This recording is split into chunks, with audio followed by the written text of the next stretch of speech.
Well, let's look at the integration that involves log functions. Now, we're not going to integrate log at this stage. When it comes to extension 1, they don't go that far. But we will see how we handle it later in extension 2. We're basically going to do the backwards of the differentiation. So in other words, what do we get when the integral looks something like this, the derivative on the function? Well, we've just seen that when we differentiate log, we get derivative on function. Therefore, if I integrate derivative on function, I must get the log of the function. Notice it's technically the log of the absolute value of the function. It's the absolute value, because you can't find the log of a negative number. So it's the log of the absolute value of the function. So 1 on 7 minus 3x. Well, I would like the derivative on top. The derivative is minus 3. So let's create it and balance it out, so much like we've been doing for other functions.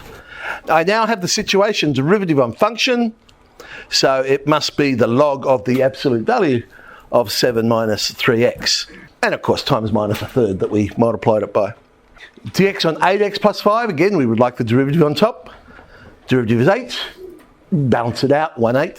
So 1/8 log the absolute value of 8x plus 5.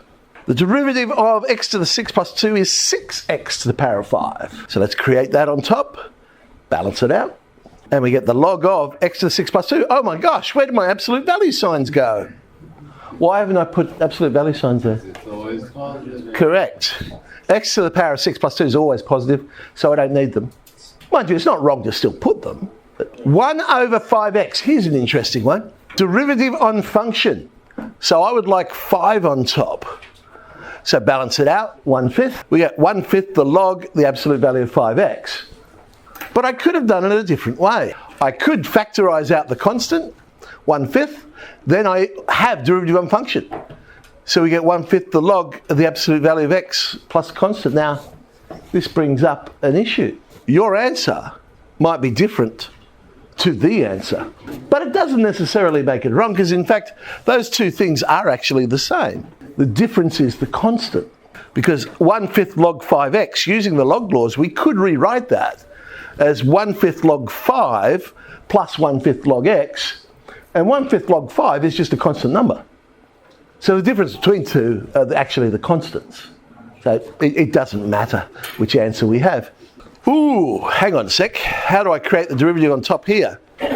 Well, initially I can't, because the derivative is 2, of course. How do you turn 4x plus 1 into 2?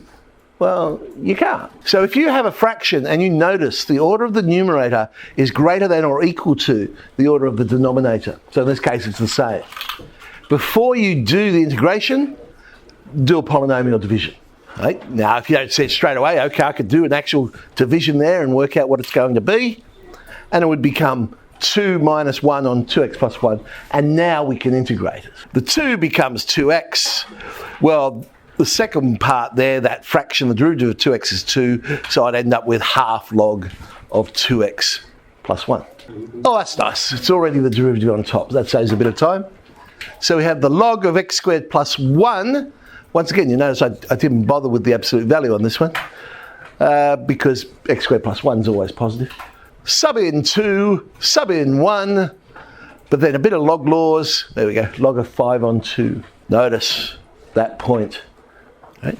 You can't integrate across an asymptote. Look at the hyperbola over there, y equals 1nx, a classic hyperbola.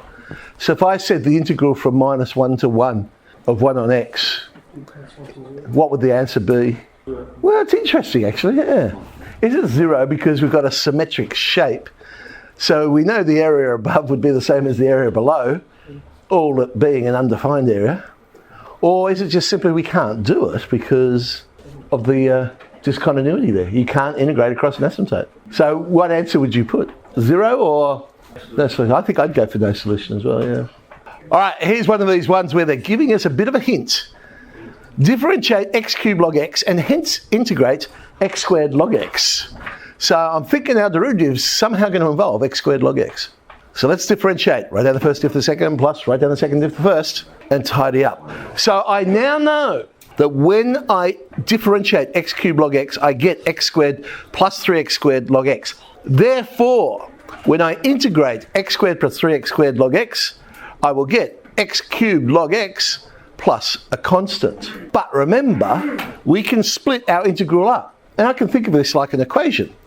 So I can move the integral of x squared over to the right-hand side. And so 3 times the integral of x squared log x will be x cubed log absolute value x minus the integral of x squared dx.